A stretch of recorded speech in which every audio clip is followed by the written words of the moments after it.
So you heard the Adam Senano, he's with the Anti-Corruption Coalition and also with the Citizen Movement Against Corruption. From one corruption issue to another, and we're going back to the issue of Martin Amidu's case against Mahama Ayariga being dropped by the current special prosecutor. He says after reviewing the case, he sees that there's no reason to pursue the case. But Mahama Ayariga himself has been contesting that case. Here's an interview with him on PM Express in 2020 on this matter. Listen. This is a relation that is broken down. Honestly speaking, is it? Yes, it has to be, because you recall at a certain point he accused me of sending people to come and beg on his behalf, and he made a big deal of it. Which is not true. Which is not true. Exactly because of he saying that, oh, I'm his so people his in your people within the family setup, when they hear that, oh, you are investigating this person, they will call you. He has reported me to people before. He knows that he's reported me to people before. People in your family? Within the context of family and friends. He knows in the past. On matters that he alleged I have done, he's reported. And they've invited me to ask me, and I've said no. I wonder what your biological father, is he still alive? No. If he was alive, I wonder what he would make of this, knowing how the two of you were with Martin Amidu, your father, and this. I wonder, have you thought about that? Well, how would he have reacted to this? That Martin Amidu, who took him in, and yourself, is prosecuting you? Well, I mean, I don't know. I mean, you wonder, but he's not there, and the possibility doesn't arise, so you don't waste your time thinking about that. Yeah. So, for me, it's a lesson in life, in this our politics, in human relations, and etc.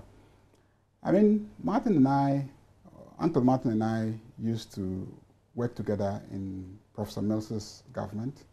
I was presidential spokesperson, he was special advisor, this was his office, and that was my office, next door. Almost every morning we met. We saw each other almost every morning, unless he didn't come to work or I didn't go to work, or we're working from different locations, we'll see each other. So when people assume those positions, and while he probably is convinced that I have committed a wrong, maybe he's genuinely convinced that I have committed a wrong. We've tried as hard as we can to let him see that no, whatever it is, maybe there are some places he may think it's an error of judgment, like going to buy 3 vehicles instead of 1, an error of judgment, and etc. But hey, is that to be elevated to the job of the special prosecutor of Ghana? And you are the first cases ever brought to court. You're the first case you actually brought to court. Exactly. There must be a personal reason for this, if you say it's not for legal reasons. And you know, just that you haven't said it. There must be. You must know why this is happening. I know. What is it? I know. But I won't say it on television. Is it family?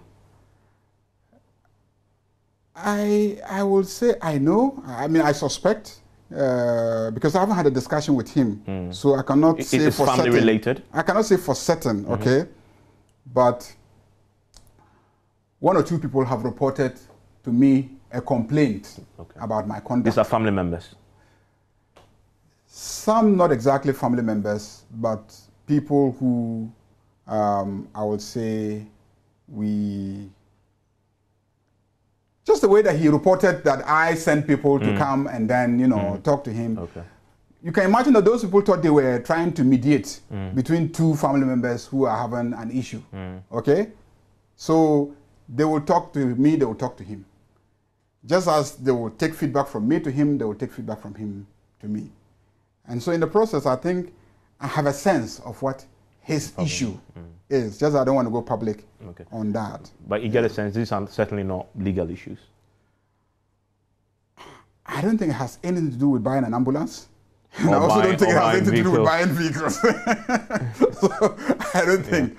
And to be frank with you, trust me, if you go and ask the interrogators, I told them that in these issues that they are investigating me, my conscience is very clear. And if they say I should go to prison for buying an ambulance for my constituency, I thought I would gladly do, with a clear conscience. I told them, if you go and ask the interrogator, I told them, but will you forgive Martin Amidu? Me? I have forgiven him. All I'm trying to do is to prove my case in court. That's all I'm seeking to do. Is your... Forgiving him, yeah, I don't... Look, Uncle Martin's children are my friends. You still talk? His daughter is a friend of mine. I still call her, she calls me. A few months ago, when before President John Mahama went to the Upper East, I picked Martin's daughter in my car. And we drove together. This is recent? This is recent. While the father was to prosecute you? Whilst I was in court with Uncle Martin.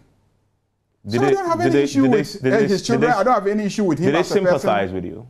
Who? His children. Do they sympathize with you? No, they do. Honestly. They sympathize with you? No, they do.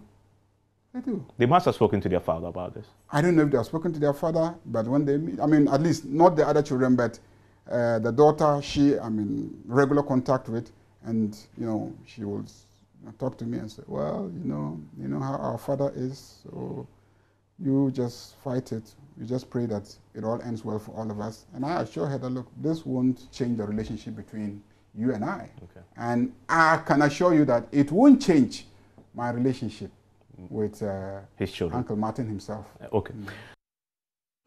So that's the man at the center of affairs, Mahama Ayariga, whose case has been dropped today by the special prosecutor, Kesi Japing, who says after reviewing the case, he sees no reason to continue. Joining us now for a conversation on this is Bryce. So he's with the Anti-Corruption Coalition. Bryce, I'm grateful for your time. You've been worried over the period that the Special Prosecutor's Office since its inception has not dealt with corruption. Now, the two cases it took to court has not been successful. The latest is a dropping of Mahama Ayariga's case. I mean, how does all of this come across to you? I mean, it sort of affects the credibility of the office itself, the OSP's case. Before a prosecutor takes on a case, you prepare your documents. You have to be sure that your evidence will cross that line before you actually take the case to court. You have to be that confident that, you know, you're going to go beyond the reasonable doubt line that we normally draw for such cases. So to have the OSP take cases to court and have to withdraw it affects the credibility of the office. However, you must take certain things into consideration, that it's not the same OSP that you have. Sorry, special prosecutor that I have in office. Mr. Amidu is no more. We have Mr. Kesi Jabe now.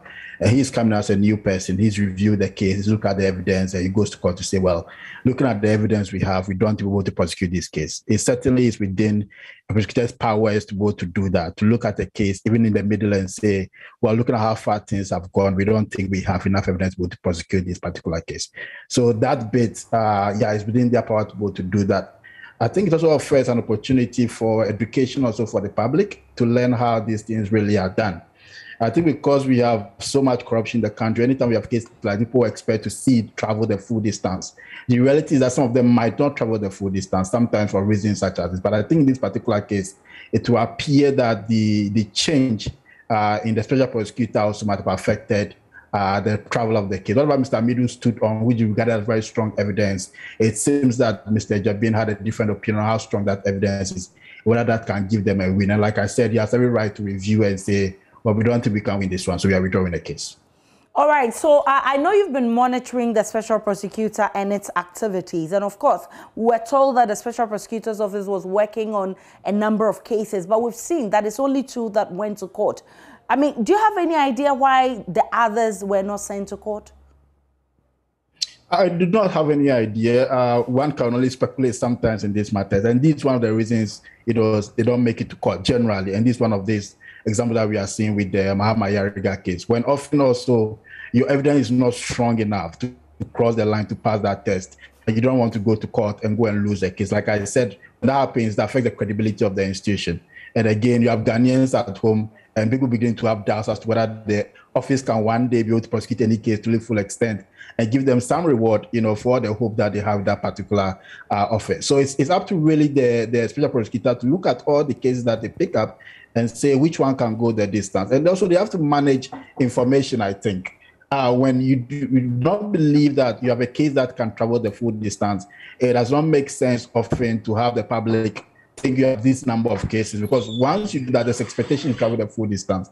So you have to learn to manage that kind of information so that public does not have a situation where they are seeing one case and at the end of the day, it seems nothing is coming out of it. It would undermine the office and the public's trust in the office. But it's not surprising for a prosecutor to have a number of cases and not be able to actually send them to court. That's something that happens.